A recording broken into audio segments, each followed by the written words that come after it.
All right, welcome back, folks. Today I want to talk about this kit right here. This is the ShotMarker Electronic Target System. You might have seen this over on GavinTube recently. He's got a sponsorship or a partnership or whatever with these guys, and he's been showing off several of their products recently, and this is the one that caught my eye. You basically got 4 of these microphone things. Each one has 2 of these ultrasonic microphones. These go at the 4 corners of your target, and they sense supersonic bullets as they pass by. So that's the first limitation you got to be aware of. The bullet needs to be supersonic when it gets to the target for this system to work. Down on the target end, you get this right here. This is the sensor hub. You can see it's easily labeled here for each of the 4 color-coded microphone sensors, and there are standard audio jacks that connect each sensor here to the hub. It's got a little antenna on top, standard SMA connectors, and in the wiring kit you actually get an antenna extension right here where this would connect to the hub, and then you can mount this up high to get that antenna up high in case you're having signal problems. Now there's a competitor called Silver Mountain Targets that sells a system called the Solo that's very similar, but the main reason why I went with this one, well, first of all, I was able to actually see it over on GavinTube and kind of see what the interface looked like, and I liked what I saw. But this does not use Wi-Fi from the target to your access point up at your firing line or wherever it is. It uses a different system called LoRa, or LoRa, L-O-R-A, which stands for long range. It's a low throughput, long range communication protocol that came out here over the last few years. So this system, it's going to be able to connect as far as you can keep bullets supersonic. This guy's probably going to be able to connect. Now, I've never seen the Solo system. Maybe the Wi-Fi antennas they're using are super directional and it gets plenty of range as well. I don't know, but I decided to go with the ShotMarker. The ShotMarker is also a little bit cheaper. This kit is $7.99. That gets you a single target setup. The Solo is about $8.50, so pretty close. But hey, 50 bucks is 50 bucks. Each of these has an internal battery. You'll see a micro USB on the front of each for charging. And I need to double check the manual here real quick. There it is. So your access point, which is up at your firing line, the internal battery lasts for 18 hours. The one down at the target, the sensor hub, lasts for 100 hours. So over 4 days of battery on a single charge. That was another big thing about that LoRa protocol. It's supposed to be, very energy efficient, use very little, power. So 100 hours is awesome. And over at GavinTube, he hooked his up to a solar panel that he mounted to the target. So, that should work indefinitely, you would think. So that's the basic setup. Sensor hub goes at the target. The 4 sensors, microphones, whatever you want to call them, connect to the sensor hub. The access point gets turned on and they immediately connect. It's dead simple. There's absolutely nothing you have to do. And we'll talk about it later, but it's honestly a little bit too simple. I wouldn't mind a little more configuration options, but you turn it on, and on the back here is the IP, 192.168.100.1. As far as I know, they're all the same. You point a web browser to that and you're in business. That's it. So it could not be simpler to get it connected and talking. In the accessory kit, I already covered the antenna extension. I'm not going to be needing this. I'm going to primarily be using this at 100, 200 yards, but it's awesome to have it just in case in the future I need a little extra range. A couple micro USB cables to connect the charging ports. That's fine. We've all got drawers full of those, don't we? And it came with 6 audio cables, 2 of each length. So this tan one is kind of the extra long, and I think this silver one is the short, and then I think there's a white that's in between. I don't know. They're connected to my target frame, which you'll see here in just a few minutes. Both of these come with Velcro already installed on the back, and you get the other half of that Velcro. You get some screws for connecting your sensor bases, which, like I mentioned, these are color-coded bases. They connect with a magnet to a base. So the bases are already on my target frame. You'll see those here in just a second, or maybe I'll throw in a picture here. They snap on magnetically. It's a very secure fit, and they only stick one direction, so you never have to worry about installing a sensor pointing the wrong way. And there are a couple female to female audio connectors for in case you need a longer cable. Then the longest one, you can, yeah, splice a couple of them together with these butt connectors and get some additional length. As I mentioned, the kit is $7.99. Not exactly cheap, but then again, it could be worse. Now in my case, my hope is that this is basically going to be my new target camera, right? Because in my videos up to this point, you know, I have a camera downrange, like this is my current target camera, and I have to film the targets in 4K so that I can, you know, crop in close and still have a clear picture on my groups and stuff. It's a pain in the butt. The 4K video files are gigantic. I always have to worry about the battery running out or the memory card filling up, and then editing those huge 4K files is awful. Well, this costs more than this kit. So for me, I can kind of justify it as, okay, this is my new replacement for this guy that's got, you know, several years of good service. Not to mention, you guys, some of you might remember this one that we hit with a bullet, same camera as that one. So for me, it's basically like buying a camera. So that's how I justified it in my crazy mind. And especially with, you know, the sensor hub has a 100-hour battery, plus I could, you know, put in, like it'll run while charging, so I could get, if I didn't want to go solar, like Gavin Tube did, I could go with just a basic USB charging bank that I've got a bunch of, you know, for charging up devices, a portable battery, you know, portable charger thingy. So I could leave one of those hanging out downrange and running this. So I could put this out on a Friday evening and spend all weekend making videos out on the range and never even walk down range once. So a lot of advantages for me. I'm hoping it's going to help me put out more videos quicker. Now the buying experience was not perfect. This company really needs to put some work into the customer experience because, well, I ordered on September 3rd. The website said that the lead time was approximately 5 to 6 weeks. It still says that today as I make this video. So I prepared myself for a long wait.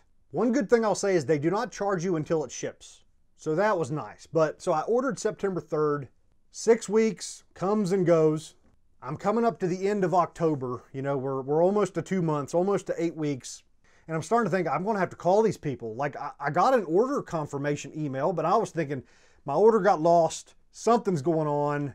What has happened? But I decided to just hold off. Like I don't ever want to be that guy who, you know, wears people out with emails and phone calls. Where's my crap? Where's my crap? Whatever. Plus I wasn't really shooting much at the time. So it was like, you know, I can live with a couple extra weeks. Well, finally, on November 1st, my bank sends me a fraud alert. Nothing to get, like they do this all the time. Any large purchase, they send you a text message, you know, and you have to confirm that it's legit, that sort of deal. And especially when it's from out of the country. This is a Canadian company, by the way. So that happened November 1st. So that was awesome. Okay, so there's my kit's in the mail. I checked my email. There's no shipping notification email. So I continued to be patient. I waited a week. Still nothing. No emails, no info. I verified that, yep, my bank did get the charge. It hit my credit card, all of that stuff. But I've heard nothing from these people. Finally, on November 12th, a box arrives at my P.O. box, and this is the kit. So about 10 weeks. Said approximately 5 to 6 was what you expect, and it ended up being right about 10. With, yeah.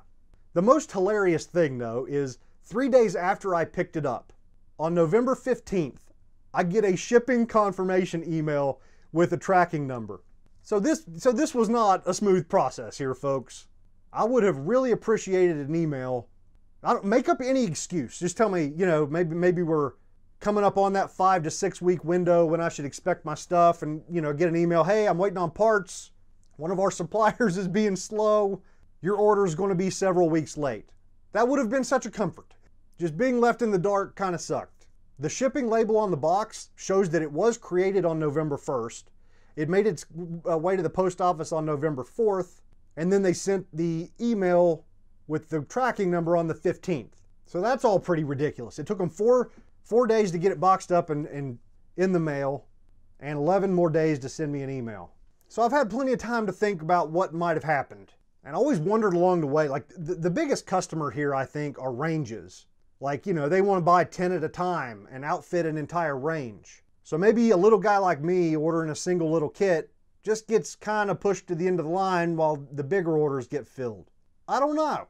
Or maybe these are just built in batches. It's almost like a group buy. You know, he gets X number of orders and then he builds some and shipped them. And I just happened to time it wrong, like I was right after the last batch and had to wait on the next. And another thing that makes me think that might have been what's going on is, well, like I mentioned, the videos over on GavinTube for all of the other products were released months ago, but the ShotMarker video over there was just released on November 4th, right after, I think it was November 4th, right around that time, which was on basically the same day that mine reached the post office. So I'm assuming, you know, he was told to hold off on that video until they were available again, or there was stock again. That's my best guess. So this is, you know, this is an easy fix though. Update that estimate on the website every once in a while, you know, so that it's accurate. You know, send an email to people whenever the estimated shipping time isn't going to be met. Like, hey man, like I said, waiting on parts. Sorry, it's going to be a while. At least you know. And on the shipping confirmation, don't wait 15 days to send people their tracking number. Those are all easy fixes. So that's enough of that. Let's leave the negative stuff behind now. Let's get on to seeing what this system can do. Let me think, is there anything else I need to cover? Just one or two more things before we get on the range. The sensor hub, the thing that, you know, goes down range where all of your sensors connect, this is the expensive part. If you just want to buy one of these, it's $500. So the whole kit was $799. That's one awesome thing. All of the accessories, like if you need to buy a replacement sensor, it's $40. That seems completely reasonable. If you want to buy a whole kit of 4 of them, you can get that for $150. If you need another access point, these are $100. So the accessories are priced really nice. You can basically put together the kit piece by piece and the price is just barely more. So he's not gouging you on accessories. But like I said, the sensor hub is $500. Now, of course, I would love to have a target frame that's all set up and ready to rock at, like I have 100 yards and 200 yards on my range in my backyard. I'd love to have permanent target frame installations at both distances, but you're looking at another $700 basically to have a second target frame. And they've got pre-configured kits. Like I bought the single target kit. They have a 2 target kit. It just comes with 1 access point, but it comes with 2 of everything else, that sort of deal. Another thing they sell that I think is pretty reasonable, they've got a pre-configured 8-inch tablet you can get for $99. Now, unfortunately, I've got a couple tablets and they're both 10 inches or a little bit bigger, so they won't fit in the bag or anything, but the 8-inch tablet will slide right down in the bag and store with the kit. And it's already pre-configured, ready to go. It's got a link right there on the home screen. It opens up the web browser in full screen mode and all of that stuff. So it's completely ready to go, 8-inch tablet for an additional 99 bucks. Now, most of I have tested, I've got one of these is like a Lenovo Android tablet, and the other is my iPad. I tested both of these with the system and they work great, but I'm going to be using a laptop out at my shooting bench. Like I mentioned, this is kind of almost like a target camera for me, so I'm piping my bench camera into the laptop and this system connecting with the laptop and then recording directly there on the laptop. That would be a little more difficult on a tablet, but an average user, you're probably going to want to use a tablet, and I think the interface is really optimized for use with a tablet. But pretty much anything that'll run a web browser, join a Wi-Fi network, and connect to that IP is probably going to work for you. All right, that's enough talking. Let's get out to the range and see what it's like to use this thing and see how precise it is, because that's my biggest worry. All right, folks, I've pulled out my Thompson Center compass chambered in 6.5 Creedmoor to put the first shots on target. It's pretty close to zeroed right now, so hopefully we can be pretty close. Before we do that, let me run you through the interface. So you open up any web browser. I've tested it with Firefox and Chrome. Seems to work equally good with both. The address is 192.168.100.1, and you're immediately presented with this interface. Up at the top left, this little guy right here are your access point options. So you can pop it up and see battery remaining, storage capacity, date and time, and then some display preferences. If you want to overlay a grid, you can do so with a 1 MOA grid or a 0.2 mil grid. So here's the 0.2 mil grid. That's what your target looks like with that overlaid. So we're going to turn that off for right now. You can choose to display velocity in feet per second, meters per second, or turn it off. We're going to leave it on. We're going to want feet per second. You can get your stats, your group size statistics and whatnot, and inches, millimeter, MOA, mil, or score, like target face score. For the time being, we're going to leave this on MOA. This shots part where you can, I guess, delay shots and only show recent shots, I think this is crap that's mainly for matches. I want to see them all until I clear them or something, you know, so we're going to leave that to all. Sighters, also that's match stuff, or if you're shooting a target face for score or something, maybe you'd want to change that. We're going to leave that to none. Caliber, 264 is correct here for my 6.5 Creedmoor. And admin lock, right now this one's open. You can choose different levels of lockdown for matches and whatnot where you don't want spectators to be able to change settings. This is also where this show all targets, I still don't know for sure exactly what that's about. Yeah, we'll leave it set to show all targets. The shot simulator we'll use here in just a second. Switch channel is the Wi-Fi channel that's being used by your access point. So if you need to switch the channel, or if there are multiple ShotMarker access points in the area, I think you have to switch channel here before the second one will power on. So like two of them won't go active at the same time, I believe is what I read in the manual. Export CSV, it dumps you out spreadsheet basically, I guess. I don't know if that's settings or data or what. Maybe we'll play with that later, but don't really care that much. You can save a backup, restore a backup, and do a software update. Mine right now is version 1.08 from December 17th of 2018, and that's the last version I see on their website. So that's kind of the access point settings. The next bubble over are your target settings. You can see battery remaining. We can see our signal level. Right now I've got RSSI -93. My access point is actually in the house about 75 yards behind me, sitting in a window, and the target is at 100 yards. So still plenty of signal. There's a sensor monitor. We can see right now we have no sensor events, so we need to put some shots down range, and then we'll come back and have a look at that. You can name your target frames. You enter the center to center distance between your sensors in millimeters. Mine is 673 millimeters wide and 730 millimeters high. And what we're going to start with here in just a few minutes is this calibrate function. So we'll be back into here in just a second. The next bubble over here is your target face, and you can choose lots of different targets. So here's a IBS bench rest 100-yard target. So if we choose that guy, that's what we get. That looks a little bit familiar from our 6 PPC videos, right? Just the standard IBS bench rest target. And there are tons more. This is also where you change your distance. So if we're shooting 200 yards or 10,000 yards, this is where we would put that in. So if we scroll back up here to the top under miscellaneous, this is where there's a low development target, which let's have a look at that guy real quick. See, it looks like that, and you can download and print this target on their website. And there's a few other generic targets here. Like here's a 1/4 inch dot. It's just a single tiny little dot in the middle of the target. So several dots. Here are some rings. Yeah, there you go. And I think what I'm probably going to use a lot is this diamonds. You can also download and print this from the website as well. And that's a pretty good target. I downloaded it and printed it, and it looks like these diamonds are 2 inches apart. So that's probably just about right for my needs. So that's it for targets. I'll try and scroll slowly here. So in case you're looking for a specific target or want to make sure that it's available, hopefully you'll be able to see it. And I think I read somewhere on the website that they will add additional targets if you request it. So that's all good. Now the two over here on the right, which I probably need to kind of scroll the screen over a little here. There we go. Are kind of useless to us right now. We click on it and nothing happens. And over here is where you open previous saved strings, and we haven't done any of that. So let's create one really quick. And what we want to do are simulate some shots. So I think that's over here in the access point configuration, shot simulator, and we click OK. And you see double tap to simulate a shot. Let's put a couple shots over here. There's 1, 2, 3, 4, 5.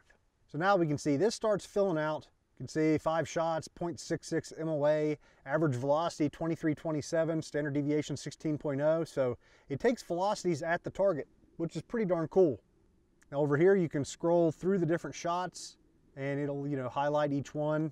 You can also click on the shot down here and it'll bring it up there. And if you click here, it gives you the option to hide that shot or declare it a sighter. So if we declare this one a sighter, now if we look over in our shot string over here on the right, we can see that it now says S1. And I think if we click again, we can switch it back to record. And I'll tell you what, let's zoom in on the group here real quick. If we choose the hide option, there we go, you'll see that it still shows this little gray outline of it, so you know there are hidden shots. And also this thick gray bar here tells you that there's a hidden shot. So if we simulate a couple more shots, there we go. We see that gray bar remains. It tells you that there's one or more hidden shots between those numbers. So if we go to click on 4 and then click to the right, we see, yeah, hidden right there. And we can unhide it, recover it, and now we're back to 8 shots. So hopefully that makes sense. Now, one really cool thing, we need to turn off Shot Simulator first. So let's disable the Shot Simulator. But if we're about to start shooting a second group or something, we can outline our different groups. So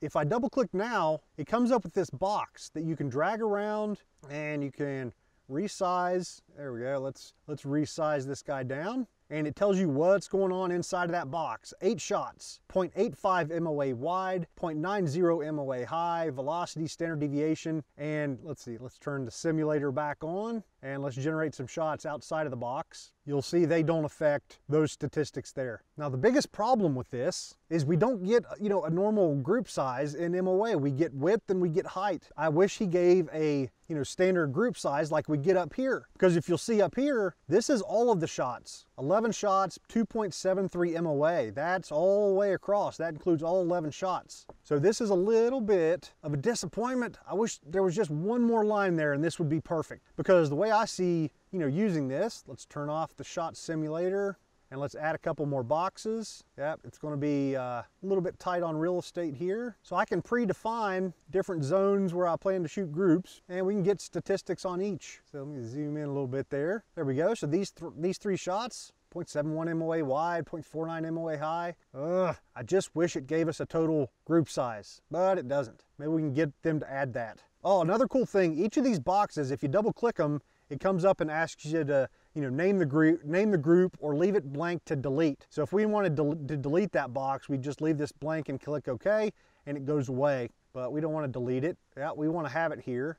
And if we actually type something in here, like let's say group 1, 6.5 Creedmoor, and click OK, it labels it right above. So we can put our charge weights and powder type and all that crap and hopefully make a decent looking interface. So let's see, did we cover everything? Okay, up here, if you click on this box here, enter a name to save and clear this target. So if we call this one test 1, and click OK, the target's now clear. If we want to go back and review that, then we click over here at the top right and we'll see there's our first test. We can reopen it and get back to where we were. And this is how you would delete it as well. I'm not sure if you can resume shooting. Let's try that. Let's turn the shot simulator back on and let's try and add, nope. Yep, so adding another box that came up, you are making changes to a saved string, please, yeah. So it doesn't look like we can continue firing. So let's go ahead and delete this. Permanently delete from the archive. Yes, let's do that. All right, let's put some shots downrange and see how this is going to work. The first thing I want to do, let's blank out the target, or let's just go to 1/4 inch dot. There we go. So basically nothing there. Then let's go over here and realize we're in the wrong place. Nope, we need to go to the target part. There we go. And if we click on Calibrate, and let's see, I need to turn off my shot simulator. It's still on. Not there. Over there. There it is. All right, so that's off, and click Calibrate again. Fire a few shots at the calibration seat, then drag the group into its true position. Good grief, my camera is having the hardest time with the sun, staying focused. Okay, that's a little bit better.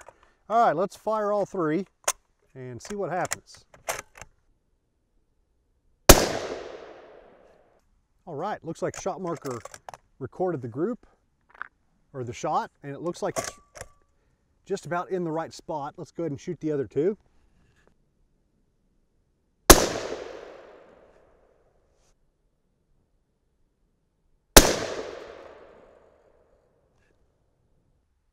All right, let's make our browser window big again.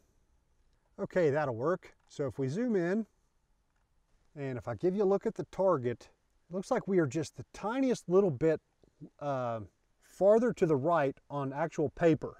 So shot number 2 right here is right at the black line. So let's click and drag the shots over a little bit. About right there maybe. Let me double check the target again through the scope. That looks perfect. Yeah, I think that looks just about perfect. So at that point, all we need to do is tap here to exit calibration mode. And here we are. All right, there's our 3 shots. So now we should be able to double click here and create a box around them if we want to. We see that the average velocity was 2358 and standard deviation was 3.7.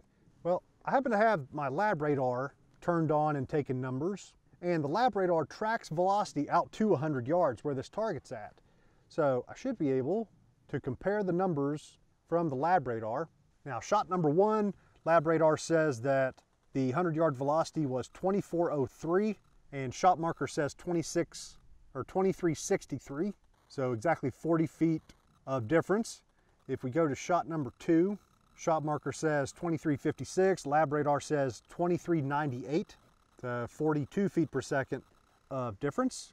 And shot number 3, lab radar says 2395, ShotMarker says 2355 for a 40 feet per second difference. I'm not sure what to think about that yet.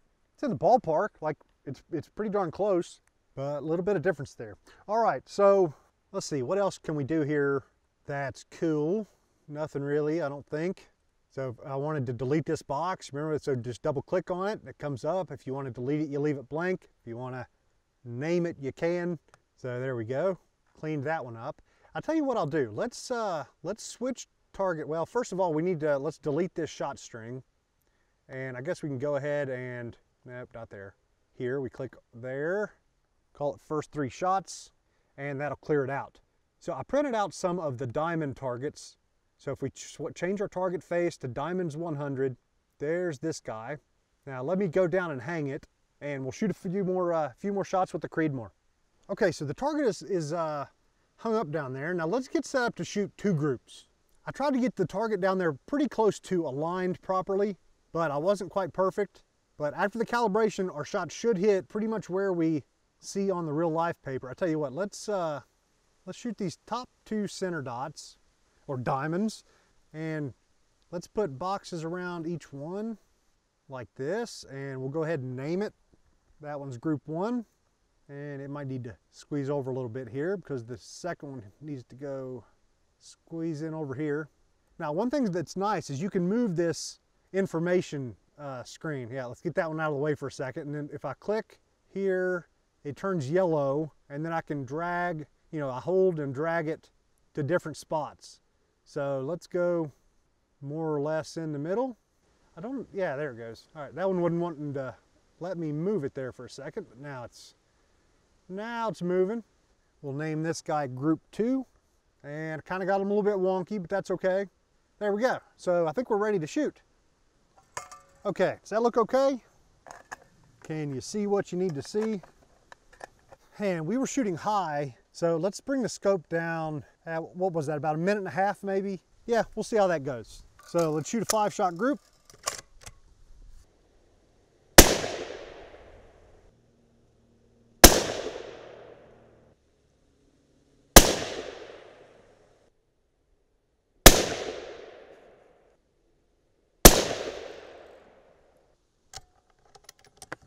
All right, so far so good. ShotMarker is calling this a 0.66 MOA group, and here in a few minutes we'll be measuring that group to see how close ShotMarker was. So let's keep going. Let's shoot 5 more. Oh crap, I forgot to arm my lab radar on that last group. I'll do it this time. We'll compare statistics again. Can't believe I forgot that. All right, it's armed and ready. It is an uncharacteristically windy day. I'm usually really well protected by the big hills on either side of me, but today it's just whipping straight from me toward the target, which is kind of good because that's what they say is the challenge for this system. Like if my target, I haven't got it mounted properly and it's down there flopping around, it should show up as error in the system, I think.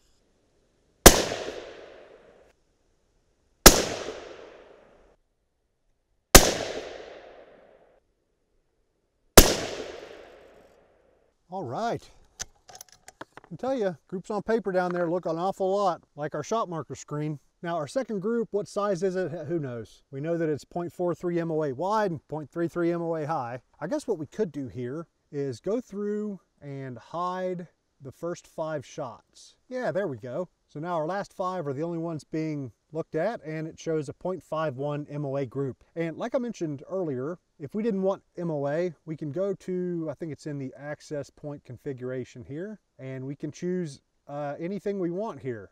Like we could go to mils, and you can see it, that's a 0.15 mil group. And same thing with inches and millimeter, 0.53 inches or 13 millimeter. One thing we should do is look at our shot quality. Yeah, here we go. And let's unhide. So our first 5 that we've got hidden, I think we can go, yeah, right there it shows hidden, recover, recover, recover, recover, and recover. Now we're back to 10 shots. And if we go to our target section here, and it looks like we've got measurement quality, it's given us 5 stars, yaw and pitch numbers, and below for optimal accuracy, ensure the sensor brackets are mounted in plane and secure the frame so it will not rock in the wind, yaw and pitch variation. So like I mentioned, I've been having some wind here. It looks like our yaw and pitch variation is within 0.1 degree and 0.2 degrees. So that's good, I guess. And I think if we go into sensor monitor and we can look through the shots and see like all of the shots are showing 5 stars, I guess that's good.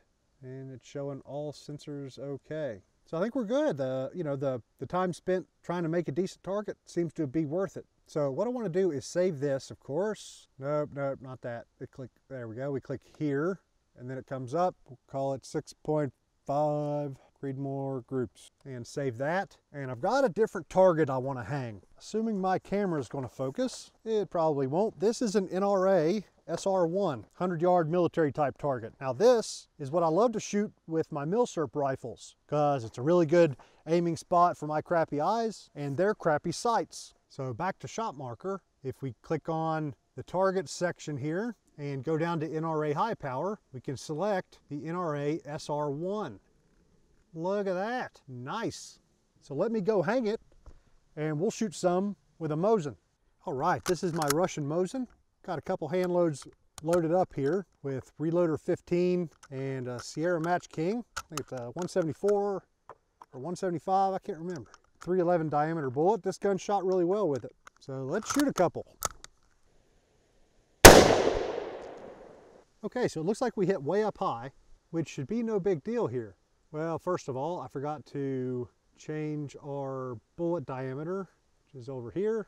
There it is, 308. And if I go into the target thing, our normal calibration is +5 millimeter on the X and +1 on the Y. But I think we can just change this and bring our shot right to the center. Is that going to work? Yeah, there it is. So there's our shot now. So let's shoot with that setting.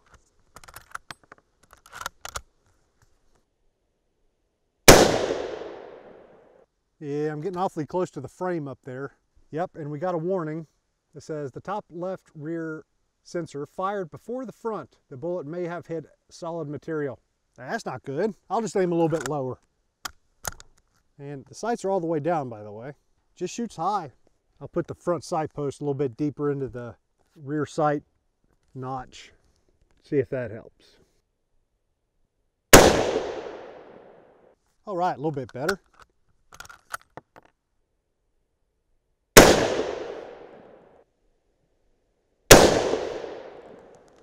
All right, so what I can do now, hopefully, is go back into the calibration,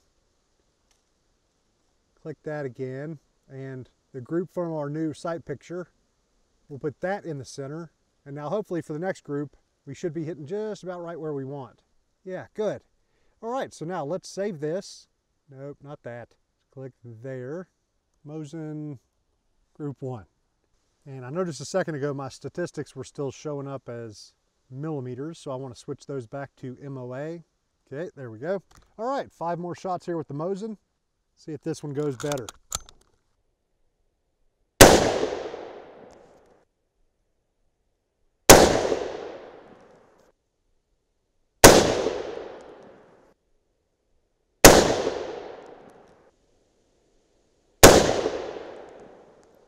All right, that's better. That's much better. And if we Yeah, if we tweak that over a little bit more, we're basically sighting in the target for our gun instead of sighting in the gun for the target, right? Calibrate, bring it over just a touch, and there we are.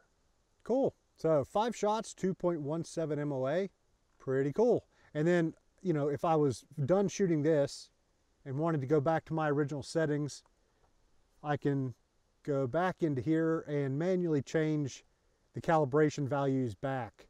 I don't remember what our numbers were. I'll have to watch the video back to remember what I said, but we can zero them back out and we're back to default. So let's save. Nope, I keep doing that. I keep wanting to click there to save, but we click there to save. Let's call this Mosin Group 2, and I think we're good. I'll tell you what, let's go down to the target. I'll show you around a little bit with how I installed my target frame, and we'll see if I put a big hole through the top of it. Okay, so here's my target with that NRA SR1 face on it. And one thing I want to show you here is, notice I've got a big tree that fell down right at my 100-yard line a few years ago, and I'm using that to my advantage. Yep, if we get a little closer, you'll see the sensor, or the sensor hub, they call it, is mounted low on the left-hand side, and it's protected by the tree. So hopefully I won't be shooting that guy. And you'll see I just used the little antenna connected directly to it, and no problem with signal levels here, especially at 100 yards. All right, so if I get that target face out of the way, you'll see my backer here is corrugated plastic. These are 24 by 24 inch pieces of corrugated plastic that I bought off of Amazon. Came in like a 10-pack or something like that. So I decided to go with those, and my frame design really centered around that. So I guess that would be my recommendation, is figure out what you're going to use for a backer and then design a frame around it. So these up here are the holes from our Mosin, and you'll see that little guy right there did indeed hit the frame. Luckily it just poked a hole through, didn't really damage the frame very much. I took a pretty insane amount of time putting this together and trying to get all of my measurements exactly the same, you know, measuring diagonal very closely to make sure I had things perfectly rectangular. And I went ahead and obviously marked the Coroplast with a 1-inch grid and marked the frame as well, so whenever I need to change out my backer, it should be easy to recreate the frame and get things aligned. And like I was talking about on the diamond target, I believe those are spaced 2 inches apart. So instead of hanging a target, I could just come out here and put little dots every 2 inches or something like that. The target face certainly doesn't necessarily need to match what you're viewing in ShotMarker. So if you remember, whenever we got that failure, whenever I hit the frame, it said one of the sensors detected the back microphone before the front. Let's see if I can get some sun here. Like that's what's going on here. So that's a microphone and that's the microphone. And what it was telling us was that this one detected before this one. And the reason why, so the frame got hit and the vibration traveled in this direction, which is wrong, right? You expect bullets coming from that direction. So that's what that meant.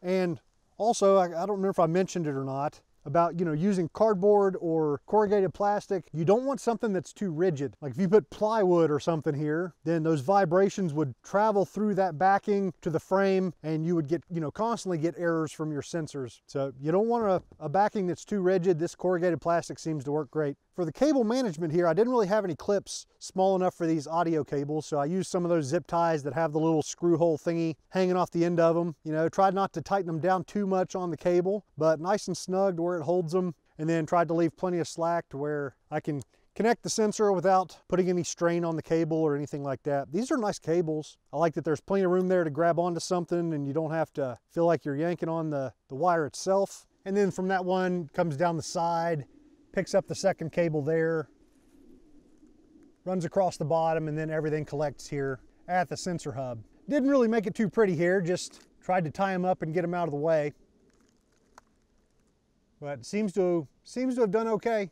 Now, and if I haven't already shown it, the brackets are each labeled, you know, in the up direction, and then the back of the sensor, if I can find it, there it is. It's also labeled the same way, and it will only go on one way. Like you try and, you know, the power of magnetism, it doesn't go on. It actually, you can feel the magnets repelling. So it only goes on one way. Now I wanted to be able to pull the target frame and bring it inside. So here at the bottom of the legs, I just got some conduit and cut like 2-foot sections or 18-inch sections and tied them there to the bottom. Yep, same thing over here on this side. So let me go ahead and pull it off of here. So I've got 2 posts that I drove in with a sledgehammer, and what they are are a couple of these guys right here. Got a pointy end on one end. I think these are used for rebar work, like laying out a rebar grid or whatever. They were at the hardware store, they were in the section with the rebar. So these are 3 feet long. So I've probably got about 2 feet driven down below here. They're reasonably stable, but it's not quite as stable as I thought it might be. I may end up grabbing the post hole digger and digging these out, getting a couple bags of concrete and concreting them in place. It's actually a pretty decent fit on the conduit. There's a little bit of slop, but that target frame is so darn heavy that even with, you know, the high wind today, it didn't really move much that I could tell. I'll be interested to review the target camera footage and see if it was moving around at all. But this guy goes on here pretty easy. And here's about, yep, you can kind of see it rocking a little bit. So I think a little concrete on these, and then maybe something to take up the little bit of slack that I have between the post and the conduit. I mean, maybe just a couple layers of electrical tape or something would help. I don't know. But for right now, it seems to be working pretty good. All right, I think that's it. Let's get back inside. All right, so before we go inside, there's one more thing I meant to test. This is the day after I was editing the video and realized I never tested rapid fire. And I assume some people are going to wonder about that, how fast this thing can keep up, and I don't know myself. So let's test it really quick. I've got my AR-15 chambered in .223. I've got 5 shots in a magazine. Let's shoot them pretty fast and see if the ShotMarker is able to keep up.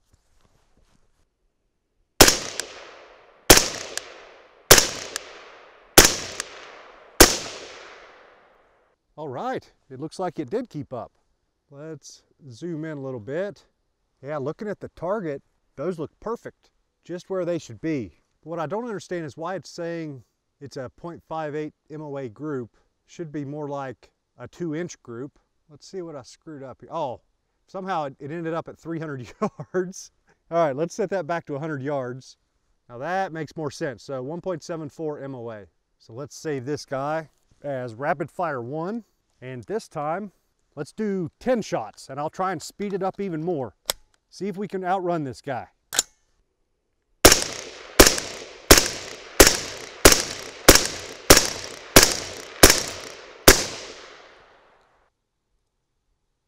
My stupid recording software, I screwed that up. Sorry about that, but you see it picked up all 10 of them. That's pretty impressive. That's like really impressive. Well, that's a heck of a lot faster than I'm ever going to be shooting, so I'm going to call that good enough. Let's save this as rapid fire 2. There it is. And now let me zoom back out to where we can see the whole target.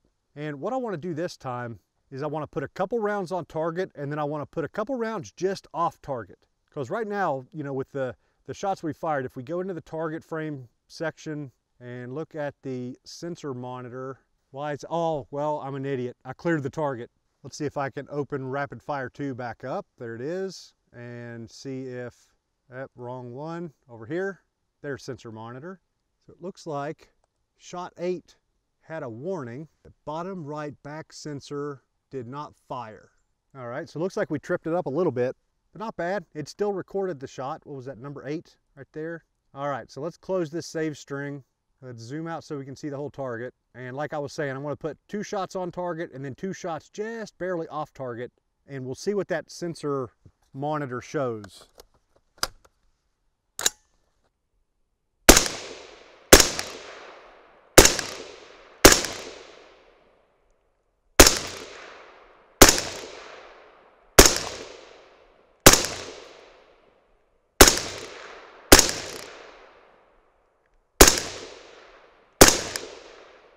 All right, so it didn't pick up, or it didn't try and register. I was basically shooting like right here, just off the target to the left. So let's see if sensor monitor, so it picked those up. And it says measured off target left. Cool. So I'll tell you what, let me save this one. We'll call this one off target test.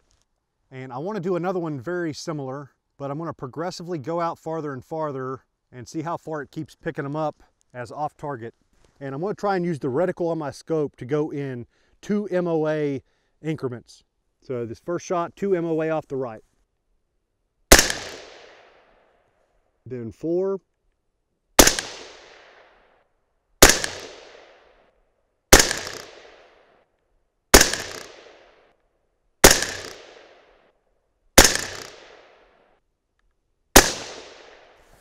All right, so that was out to 16 MOA off of the right, and I'm out of ammo, so we'll just call this good enough. So let's go into sensor monitor and see what we got.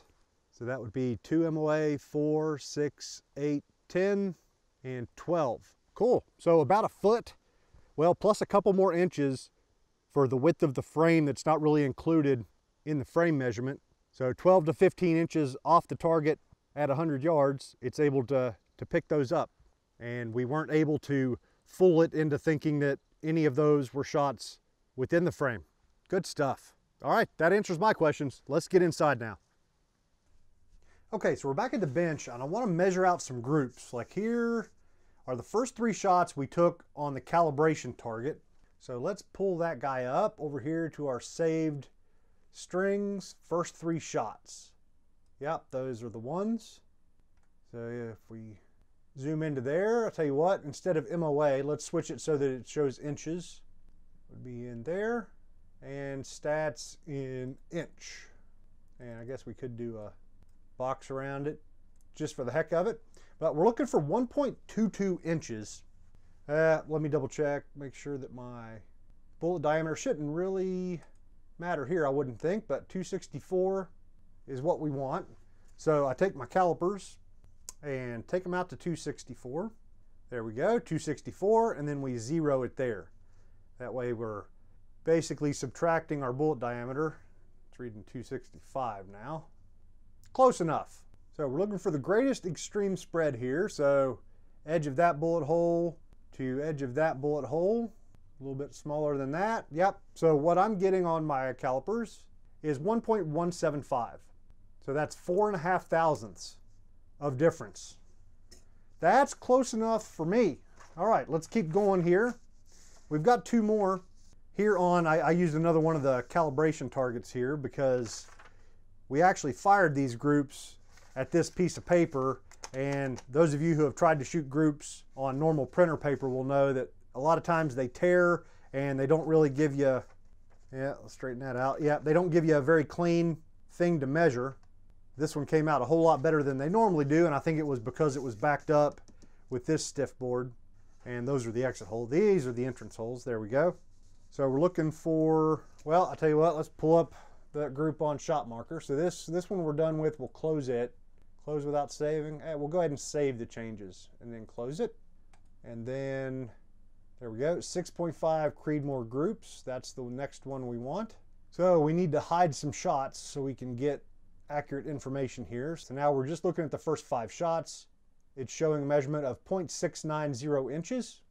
That would be this group right here.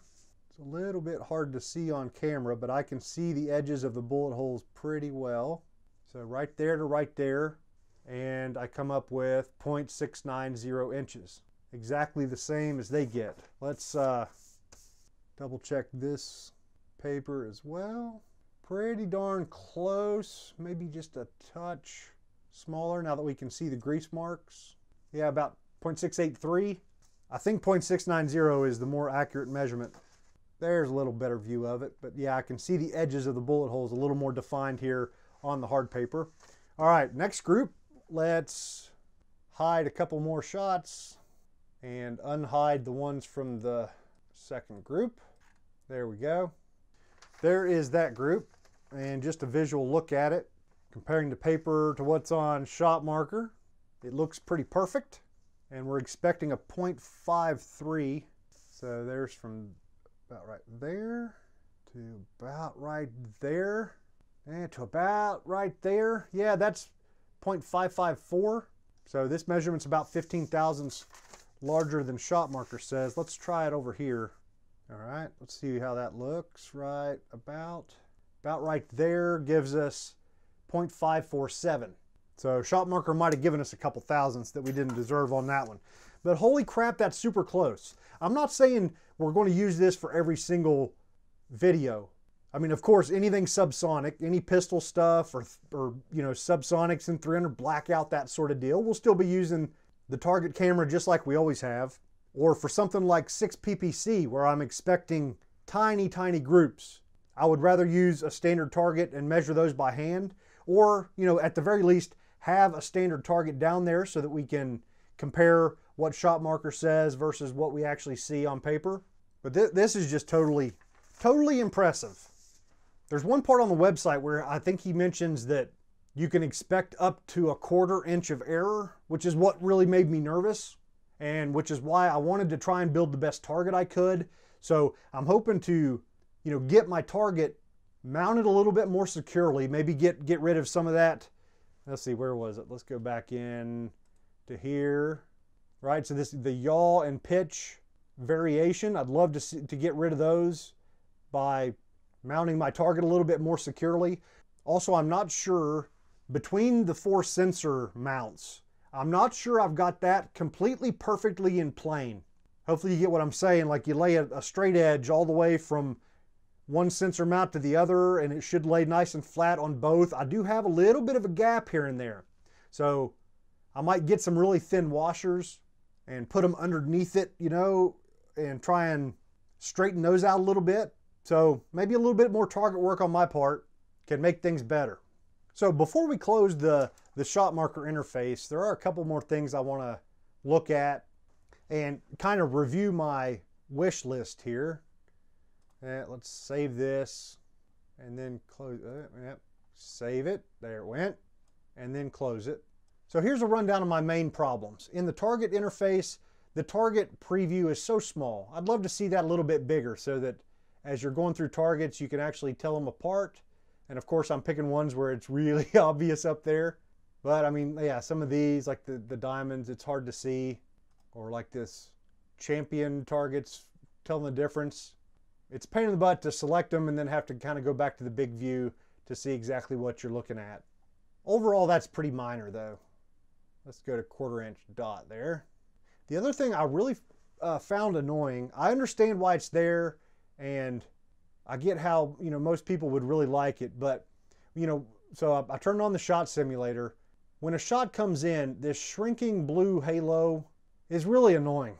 It stays there a long time, and once you've, kind of got a few shots that are close together, it's really in the way. I'd love the option to turn that off so that as soon as you shoot, let's give them another minute here to disappear.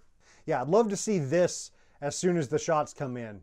I don't mind the last shot being highlighted in yellow like that. Like that's not a big deal, but the blue halo is just a little bit annoying. Probably my biggest thing. Like if they could fix one thing, which I need to turn off my shot simulator here. In our groupings, having the overall, the extreme spread MOA for each group would be such a help. Because I'm planning to shoot, 4 or 5 groups at a time before I clear the target, and having to hide a bunch of them to get my group measurements up here is a huge pain in the butt. So hopefully that's something really easy. Hopefully that's something that we can get them to add. I love having the width and height, and I know a lot of people really like to ignore horizontal shot dispersion, especially if you shoot in a lot of wind or, long range, especially with wind. They like to focus on that vertical dispersion instead. So, that's great to have that information. I just wish there was one more line for the extreme spread number. So other than that, I really love the interface. It doesn't take long to get used to. It makes a lot of sense. The options, like none of them are super cryptic. It just makes sense. One thing I figured out after I had filmed the previous part, the show all targets or hide all or hide unused targets, that one there, that's for whenever you've got multiple targets connected to your access point.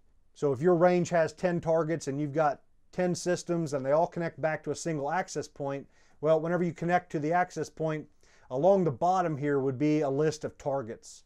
So remember, we named our target JRB, so it would be down here and it would say JRB, and then there would be others. And I guess that option, like maybe once you've selected your target, you can select that to hide the unused ones and regain that screen space perhaps. Or at least I think that's it. So I think that's all I wanted to complain about. So I think I'm going to reach out to them and see if they'll add this target, which is pretty much my standard target that I usually use. But something nice and wide would give a lot more room for those, boxes around each group and all of that stuff. Because trying to limit yourself to what can be printed on a standard 8.5 by 11 or A4 paper or whatever is a bit of a pain in the butt. This right here is standard poster board that, at least here in the United States, we can buy anywhere. Any drugstore, any Walmart, anything is going to have poster board, and it's 22 inches wide and 28 inches tall. So if I chop that into 4 sections, it's 22 by 7.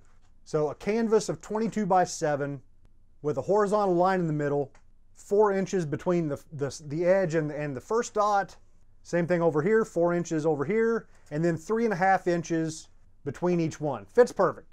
The dots don't really matter. You know, these are just the normal, I don't know who made Caldwell or whoever makes these dots, little stickers, that doesn't matter. Just a 1/2 inch black dot maybe would be just fine, or maybe a 1 inch orange with a 1/4 inch dot in the middle. It really doesn't matter. But yeah, hopefully maybe I can get them to add this. But then again, maybe not after I talk crap about their shipping times and stuff. Hopefully they take that as constructive criticism. That's certainly how I mean it. Like I mentioned earlier, it's an easy fix. The product exceeds my expectations in every way. It's more precise than I dared hope.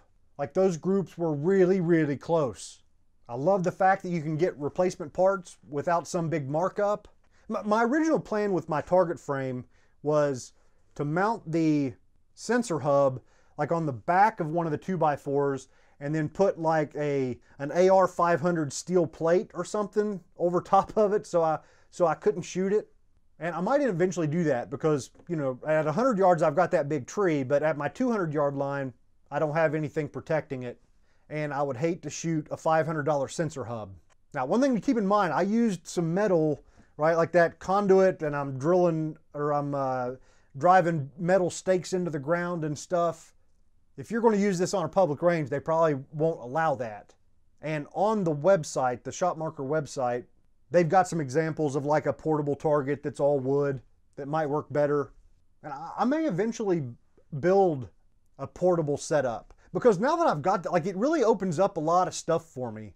Like, I think I could find some longer range to shoot at, but it's always been, you know, the thought of back and forth to the target or trying to get on target, and this could make that really easy.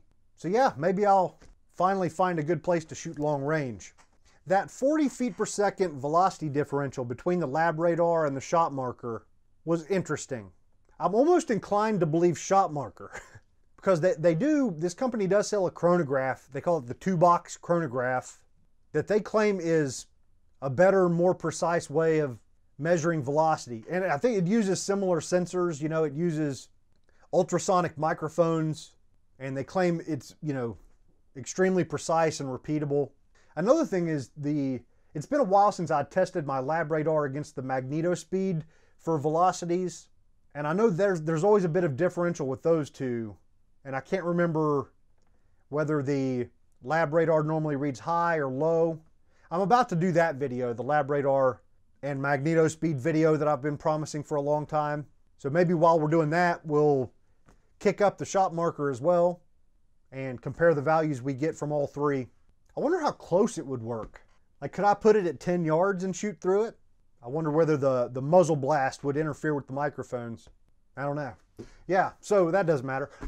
This has got so much potential, and whether it's this company or another company, like, there are some amazing things that could be done with these electronic targets that are becoming more affordable.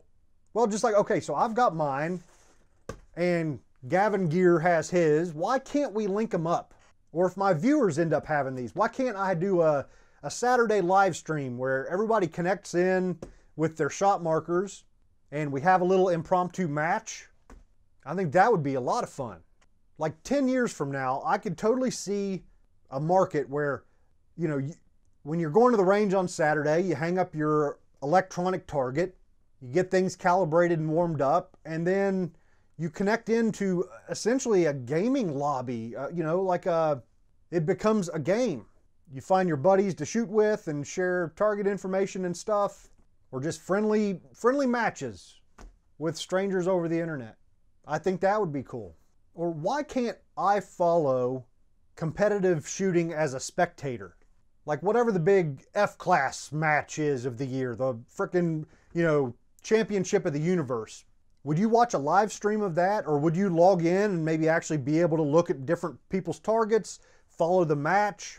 Maybe they've got a guy live streaming, giving commentary and stuff. That's how it is in archery. I follow competitive archery, and I haven't shot competitive archery in 20 years. If you go to Lancaster Archery's YouTube channel, like every year they have the Lancaster Archery Classic, and they do an awesome job of filming that and putting it on YouTube. And even the outdoor competition, there's like Bow Junkie Media, I think is the name of the channel. They basically follow around the pros with a camera and do live stream commentary of the matches. There's another one called Competition Archery Media. So you get what I'm saying? Like archery is like covered, and there are people finding creative ways to cover that sport. And if any of that exists in the shooting world, I'm not aware of it. But to be able to do that with big NRA matches or the Camp Perry CMP shoots or the big F-class matches, whatever, this sort of stuff is going to enable that, I think. That's the future I want to live in, by God. So I think I've yapped enough. For crying out loud, this is going to be an extremely long video. But that's okay. Like I said, this is going to show up in every video now. And every video is going to be full of comments here over the next 6 months of, what is this target crap and what are you shooting? So I'll be able to point them back here, and they can get 10 times more info than they wanted about the ShotMarker. All right, folks, that's it. Hope you enjoyed it. I'll see you guys next time.